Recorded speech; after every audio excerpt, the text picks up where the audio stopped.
Chapter 1. Once there were 4 children whose names were Peter, Susan, Edmund, and Lucy. This story is about something that happened to them when they were sent away from London during the war because of the air raids. They were sent to the house of an old professor who lived in the heart of the country, 10 miles from the nearest railway station, 2 miles from the nearest post office. He had no wife, and he lived in a very large house with a housekeeper called Miss Macready and 3 servants.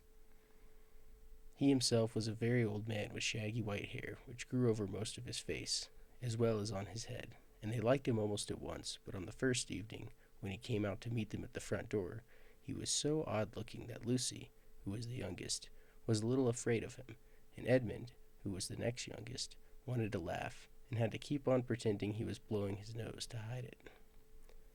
As soon as they had said goodnight to the professor and gone upstairs on the first night, the boys came into the girls' room, and they all talked it over. "We've fallen on our feet, and no mistake," said Peter. "This is going to be perfectly splendid. That old chap will let us do anything we like." "I think he's an old dear," said Susan. "Oh, come off it," said Edmund, who was tired and pretending not to be tired, which always made him bad-tempered. "Don't go on talking like that." "Like what?" said Susan. "And anyway, it's time you were in bed." "Trying to talk like mother," said Edmund. "And who are you to say when I'm to go to bed? Go to bed yourself." "Hadn't we all better go to bed?" said Lucy. "There's sure to be a row if we're heard talking here." "No, there won't," said Peter. "I tell you this is the sort of house where no one's going to mind what we do. Anyway, they won't hear us. It's about 10 minutes' walk from here to that dining room, and any amount of stairs and passages in between." "What's that noise?" said Lucy suddenly. It was a far larger house than she had ever been in before, and the thought of all those long passages and rows of doors leading into empty rooms was beginning to make her feel a little creepy. "It's only a bird, silly," said Edmund. "It's an owl," said Peter. "This is going to be a wonderful place for birds. I shall go to bed now. I say, let's go and explore tomorrow. You might find anything in a place like this. Did you see those mountains as we came along? And the woods? There might be eagles. There might be stags. There'll be hawks." "Badgers," said Lucy. "Foxes," said Edmund. "Rabbits," said Susan. But when the next morning came, there was a steady rain falling, so thick that when you looked out the window you could see neither the mountains nor the woods nor even the stream in the garden. "Of course it would be raining," said Edmund. They had just finished their breakfast with the professor and were upstairs in the room he had set apart for them, a long, low room with 2 windows looking out in one direction and 2 in another. "Do stop grumbling, Ed," said Susan. 10 to 1 it'll clear in an hour or so. And in the meantime we're pretty well off. There's a wireless and lots of books." "Not for me," said Peter. "I'm going to explore the house." Everyone agreed to this, and this was how the adventures began. It was the sort of house that you never seemed to come to the end of, and it was full of unexpected places. The first few doors they tried led only into spare bedrooms, as everyone had expected they would, but soon they came to a very long room full of pictures, and there they found a suit of armor, and after that was a room all hung in green, with a harp in one corner, and then came 3 steps down and 5 steps up, and then a kind of little upstairs hall, and a door that led out onto a balcony, and then a whole series of rooms that led into each other, and were lined with books, most of them very old books, and some bigger than a Bible and a church. And shortly after that they looked into a room that was quite empty, except for one big wardrobe, the sort that has a looking-glass in the door. There was nothing else in the room at all except a dead blue bottle on the windowsill. "Nothing there," said Peter, and they all trooped out again, all except Lucy. She stayed behind because she thought it would be worth while trying the door of the wardrobe, even though she felt almost sure that it would be locked. To her surprise, it opened quite easily, and 2 mothballs dropped out.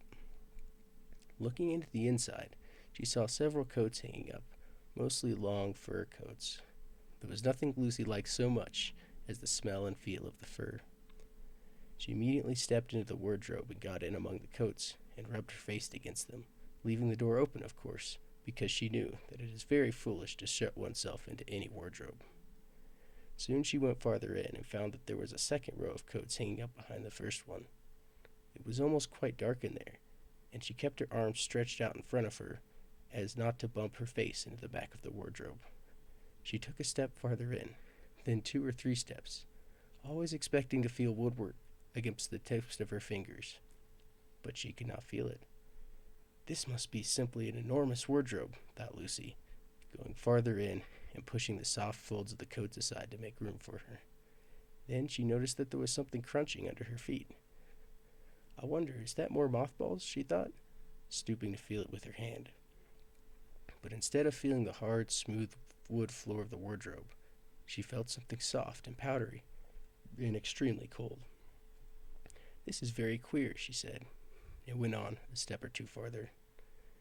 Next moment she found that what she was rubbing against her face and hands was no longer soft fur, but something hard and rough and even prickly. "Why, it's just like the branches of trees," exclaimed Lucy. And she saw that there was a light ahead of her, not a few inches away where the back of the wardrobe ought to have been, but a long way off. Something cold and soft was falling on her. A moment later she found that she was standing in the middle of a wood at night time, with snow under her feet and snowflakes falling through the air. Lucy felt a little frightened, but she felt very inquisitive and excited as well.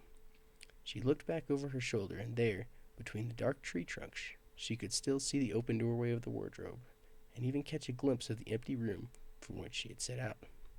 She had, of course, left the door open, for she knew that it was a very silly thing to shut oneself into a wardrobe. It seemed to be daylight there. "I can always get back if anything goes wrong," thought Lucy. She began to walk forward, crunch, crunch, over the snow, and through the wood toward the other light. In about 10 minutes she reached it, and found it was a lamp post. As she stood looking at it, wondering why there was a lamp post in the middle of the wood, and wondering what to do next, she heard a pitter-patter of feet coming toward her. And soon after that, a very strange person stepped out from among the trees into the light of the lamp post.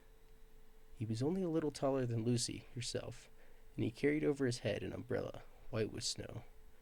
From the waist upward he was like a man, but his legs were shaped like a goat's. The hair on them was glossy black, and instead of feet, he had goat's hooves. He also had a tail, but Lucy did not notice this at first because it was neatly caught up under the arm that held the umbrella, so as to keep it from trailing in the snow. He had a red woolen muffler around his neck, and his skin was rather reddish too. He had a strange but pleasant face, with a short pointed beard and curly hair, and out of each of the hairs there stuck 2 horns, one on each side of his forehead.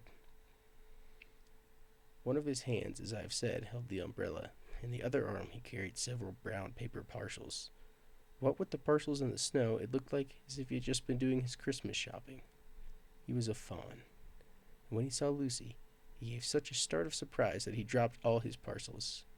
"Good gracious me!" exclaimed the fawn.